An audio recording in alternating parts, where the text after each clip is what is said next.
غادي نشارك معكم طواجين ديال الفول بطريقتي تيجي رائع. مطيشه محكوكه السبقه هي الاولى،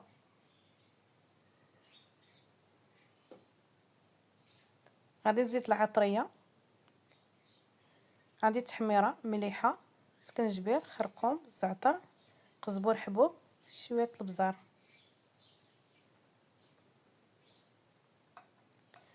عندي الربيع، قزبر ومعدنوس، شويه الثومه، الفول تيبغي الثومه، اللي بغى شويه الهريس يزيدها، انا ما غنديرهاش.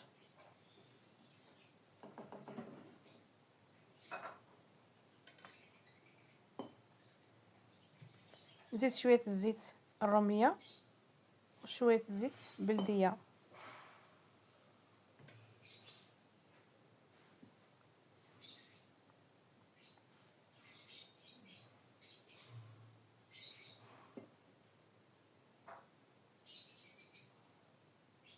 غادي نحرك مطيشه ديالنا وغادي نسد عليها ونخليها تشحر مزيان.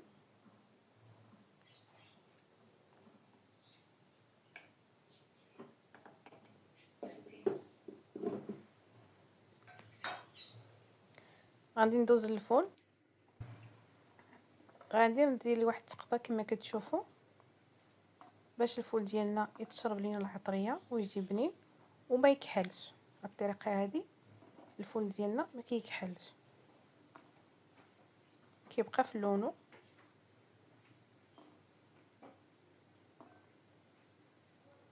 نعطيوها الخاطر تنتقبوا كاع داك الفول اللي عندي.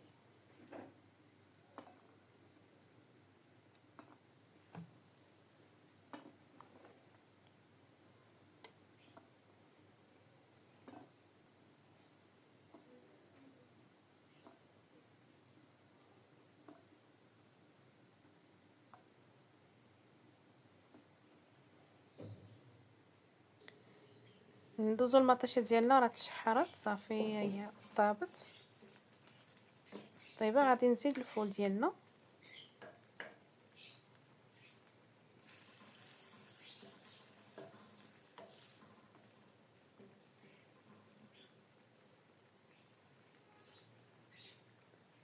غادي نزيد الكميه اللي غتقدني.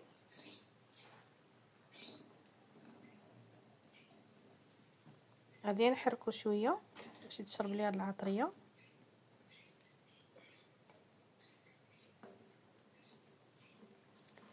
وغادي نغطي عليه ونخليه يطيب على المهل. كنزيد شويه الماء يكون طايب، كنقصوا العافيه كنخليوه يطيب على خاطرو.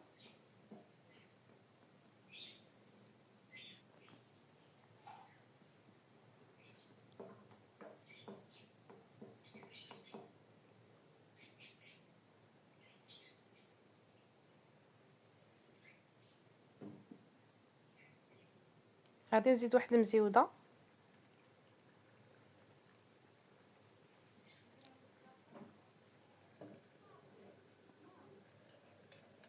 غندير واحد المعلقه باش الطاجين ديالي يتنفس ما يفيدش لينا. كما كتشوفوا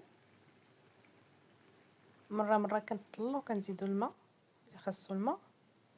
كما كتشوفوا راه هو طاب صافي، واقف الزويته ديالو. غادي نزيد الكمون تنخليوه حتى الاخر باش ما يطلقش لينا المروره. كنزيدوا شويه الربيع من الفوق وغادي نطفيو عليه. كنتمنى يعجبكم هذا الطاجين، تجي رائع.